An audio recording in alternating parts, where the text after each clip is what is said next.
Ever get that feeling? Like maybe there's just more to the world than what we've all got neatly categorized. Oh, yeah, I know that feeling. Well, that's kind of the vibe I'm getting from what we're diving into today. It's definitely one of the more, shall we say, unexpected topics we've tackled. Out there, for sure. Yeah, we're talking about, well, dragons. Yeah. Actual dragons. All right, so full disclosure right off the bat, when this landed on my desk, I was skeptical. I mean, dragons, come on.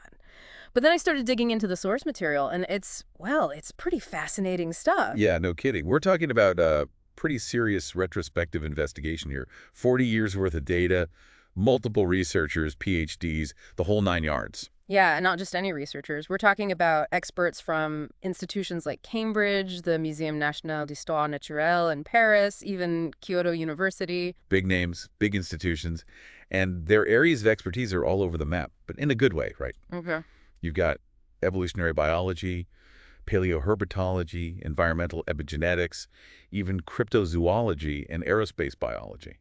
And that's just scratching the surface. They're also looking at the influence of the atmosphere on evolution, which is a pretty niche area, even within these specialized fields. Definitely not your everyday research topic. Okay. So what we're going to do today is really try to get to the bottom of this. Deep dive, right? Exactly, a deep dive. We're going to explore the scientific evidence, or at least the arguments presented in this research, that suggest that dragons, those mythical fire-breathing creatures, might not be entirely mythical after all. Buckle up, folks. This one's going to be a wild ride. So right off the bat, the word dragon, it sparks something in us, right? Oh, absolutely. Instantly. I mean, almost universally. People have this image, this idea. Right. And it's interesting how consistent those images are across cultures. Yeah. You've got your fire-breathing behemoths in European folklore, those wise serpentine dragons in Chinese tradition. Yeah, and it's not just limited to those two. Pretty much every culture has some form of dragon myth or legend. Makes you wonder, doesn't it? If there's a shared root, Yeah. something beyond just pure imagination. Exactly. And for a long time, the scientific community pretty much dismissed dragons as pure myth, pure folklore. Understandably so. Oh, totally. I mean, without the tools to properly investigate those claims, what else could they do? But things have changed. Big time. We've got these incredible advancements in genetics. Our understanding of the environment's role in shaping life has just exploded. And then you've got whole new fields popping up, like, what was it, atmospheric anomalies? Like, who knew that was even a thing a few decades ago, right? And that's what's so fascinating about this research. It's saying, hey, maybe it's time to take a second look at those old dragon tales through a more modern scientific lens. Yeah, maybe those persistent stories, the ones that have stuck around for centuries, maybe they point to something real, something that just hasn't been fully explained by science yet. Okay, so then what's changed? What's allowed for this kind of investigation to even happen? You know, it's not like Dragon Studies 101 is a course offering at your average university. Well, I think one of the biggest shifts has been in our understanding of evolution. We used to think of it as this slow, gradual process. Kind of like set in stone, right? Yeah, exactly. But now we're realizing that evolution can be much more dynamic than that. There are these powerful forces at play, things like rapid climate change, those atmospheric anomalies we talked about that can really put pressure on organisms to adapt, and quickly. Especially reptiles, right? Especially reptiles. They seem to be particularly sensitive to environmental shifts. So what kind of evidence are we talking about here? Like tangible, real-world examples that support this idea of rapid change leading to new traits? So there are a few key things they point to in the research. First, they've discovered some pretty wild scale structures in certain reptile populations. I'm talking way more robust, way tougher than your typical reptile scales. Think like natural armor plating. Whoa, okay. Anything else? Yeah, then there's this discovery of specialized tissues that seem to be capable of generating heat internally, which is, pretty unexpected in cold-blooded creatures. Definitely not your textbook reptile, right? Nope. And then there's this whole area of latent epigenetic pathways. Think of it like a hidden set of instructions in your DNA that normally stay switched off. But certain environmental triggers can actually flip the switch. So you're saying the environment can actually activate dormant genetic potential? Potentially, yeah. And that could lead to the development of some pretty surprising traits that maybe haven't been seen in millions of years, or maybe even completely new traits. Wow, okay. So just to clarify, are these researchers suggesting that the places where we're seeing these unusual reptilian features that maybe, hint at something a bit dragon-like, Yeah. are those same places experiencing specific environmental shifts? That's exactly what they're looking at. They're trying to map the distribution of these, well, they call them draconic traits, things like those armored scales or heat-generating tissues, and see if there's any overlap with regions that have been hit by significant atmospheric or geomagnetic disturbances. Fascinating. So they're not just looking at the creatures themselves, but also the environments they inhabit. Right, and they're also trying to figure out if the DNA itself is changing in response to these environmental pressures. It's a pretty complex puzzle they're trying to piece together. Definitely. They're pulling information from genetics, evolutionary biology, environmental science, and even just good old-fashioned observation in the field, right? Yeah, it's a truly interdisciplinary effort. You really have to approach something this out there, something that blurs the lines between science and, well, myth, with as many tools as possible. Totally. So let's talk about the study itself. They've been at this for 40 years, right? What have they actually found? So their work goes all the way back to the mid-1980s. And what they found is an increasing number of sightings of these creatures with draconic features, not just like, blurry photos or campfire stories. We're talking about credible reports coupled with physical remnants and even unusual genetic markers in some reptile species. Okay, so it's not just Bigfoot-style blurry photos. What are we talking about specifically? What features are they documenting that make them think, hey, this might be something real? Well, we've talked about the scales, right? And these aren't just any scales. They're iridescent, which means they have this kind of shimmering, almost otherworldly quality to them. Beautiful, but unusual for a reptile. Exactly. And under a microscope, they see that these scales have a really unique structure, way more complex than your typical reptile scales. So that iridescent effect, it's not just an aesthetic thing. It's like it has a function. That's what they're suggesting. Then you've got the heat-generating capabilities. Some of these creatures seem to be able to regulate their own body temperature to a degree, which again is not something you normally see in cold-blooded reptiles. And some of the reports even mention these creatures emitting heat. Okay, getting a little closer to that whole fire-breathing dragon thing. Right. And then the most striking feature, and this is where it gets really interesting, is that some of these reptiles seem to be developing wing-like appendages. Hold on. Wing-like? Like actual wings? Yeah, structures that are way more developed than just the gliding membranes you see in some lizards. And we're talking about something much more substantial. Wow. Okay, so they're seeing some pretty bizarre stuff out in the field. Yeah. But they're also being very careful, right? They're not just jumping to conclusions. Oh, absolutely. They're very clear about that. Their initial goal wasn't to prove that dragons exist. They wanted to rigorously examine all this evidence, all these strange sightings and physical samples, and see if it pointed to something new, something evolutionary that we just haven't fully grasped yet. So they start with the myths and legends, then they look at the modern-day reports, and then they start digging into the actual science. Did they find anything in the existing scientific literature that supported their ideas, or were they kind of going out on a limb here? Well, one of the things that stood out in their literature review was the focus on the historical context. They point out that dragons are everywhere in ancient myths and legends. We've kind of already talked about that. But what's interesting is that they draw on the work of scholars like Burnham, who back in 1998 proposed that these ancient stories might actually have a basis in reality. Like maybe those stories were inspired by real encounters with creatures that were just unknown to science at the time. Hold on, so you're saying those old tales could be distorted memories of something that was actually out there? It's a possibility, right? I mean, think about it. You've got these ancient people encountering something they've never seen before, something powerful, maybe even frightening. Over time, those stories get embellished, exaggerated, and eventually they morph into the myths and legends we know today. Okay, that's actually a really interesting way to look at it. What about more modern, less mainstream scientific fields like cryptozoology? Did they find anything useful there? Actually, yeah, they do acknowledge the contributions of cryptozoology, which, as you know, is the study of creatures whose existence is yet to be proven by science. And while cryptozoology has often been dismissed as pseudoscience, the researchers point out that with advancements in things like genetic analysis, some of the older findings from that field are starting to gain a little more credibility. So are there any concrete examples of those older findings that are relevant to this dragon research? Yeah, so in 2005, researchers Harris and Kim published a paper where they documented some really unusual morphological features in certain reptile specimens, features that just didn't fit neatly into any known taxonomic categories. And then in 2010, a team led by Carter reported finding things like bioluminescent scales and exothermic glandular tissues in some reptiles, which again are features that are reminiscent of some of the more fantastical descriptions of dragons in mythology. Bioluminescent scales. That's pretty out there. And then there's the undeniable reality that our planet is undergoing some pretty dramatic environmental changes, right? Absolutely. And the researchers lean heavily on the work of Rogers and Patel, who in 2018 published a landmark study on accelerated evolutionary responses to environmental change. Basically, their research showed that in a world that's changing as rapidly as ours, species are having to adapt much faster than we previously thought possible.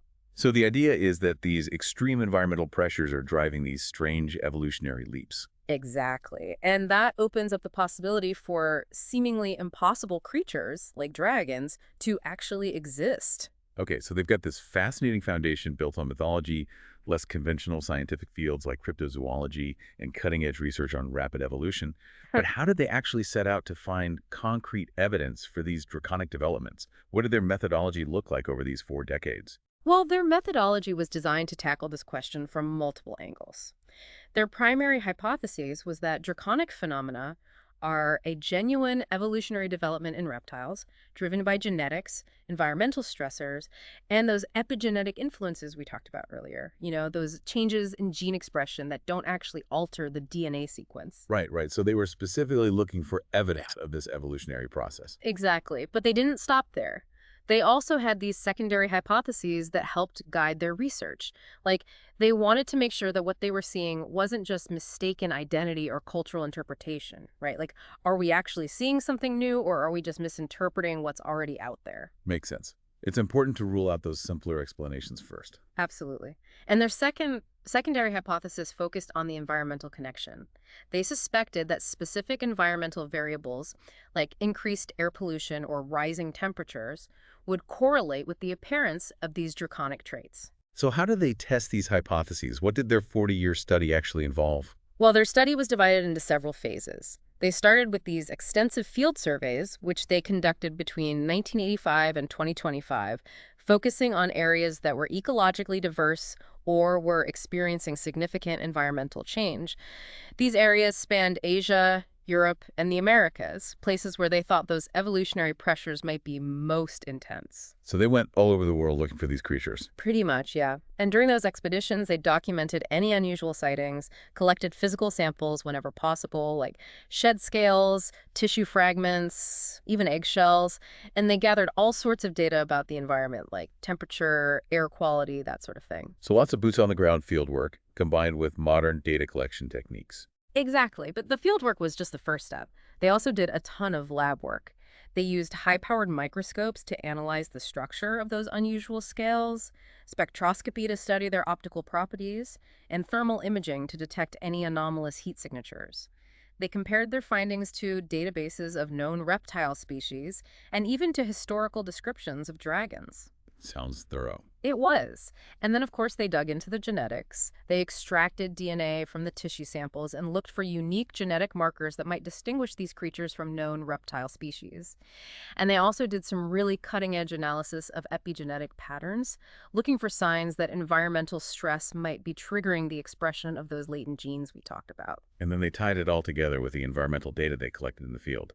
Right. They used statistical analysis to look for correlations between things like temperature fluctuations, air pollution levels, and the appearance of those draconic traits. And they also looked at historical data on geomagnetic activity, which is basically fluctuations in the Earth's magnetic field, to see if there were any connections there. Okay, so after all that work, all that data collection and analysis, what did they actually find? Did the evidence start pointing toward anything truly out of the ordinary? Well, the results, as the researchers themselves emphasize, are preliminary, but they're also pretty darn compelling. In terms of field observations, they found a statistically significant increase in reported sightings of creatures exhibiting draconic characteristics over the 40-year study period. So it's not just that more people have cameras nowadays. There's a genuine upward trend in these sightings. Exactly. And what's really interesting is that the sightings were clustered in areas experiencing significant industrial pollution and climatic instability. So those environmental stressors we were talking about, they seem to be playing a role. That's the suggestion, yeah. And a good chunk of those sightings were backed up by thermal imaging data, which showed these localized heat emissions coming from the creatures. Okay, so the sightings themselves are intriguing, but what about the physical evidence? What did they learn from analyzing those scales and tissue samples? So the morphological findings were pretty wild. The scales were unlike anything they'd seen before. They were super tough, highly keratinized. And that iridescence, it wasn't just a surface effect, it was a structural thing, the way those scales were layered. It was completely unique. So not your average lizard scales. Definitely not. And the tissue analysis, that's where it gets really interesting. They found these clusters of cells that were incredibly metabolically active. Basically, they were generating a ton of energy. Which could explain those heat signatures they were picking up in the field. Exactly. And it hints at a potential biological mechanism for, well, maybe even fire breathing. Whoa! Okay. Tough, iridescent scales, potentially heat-generating tissues. This is getting more and more dragon-like by the minute.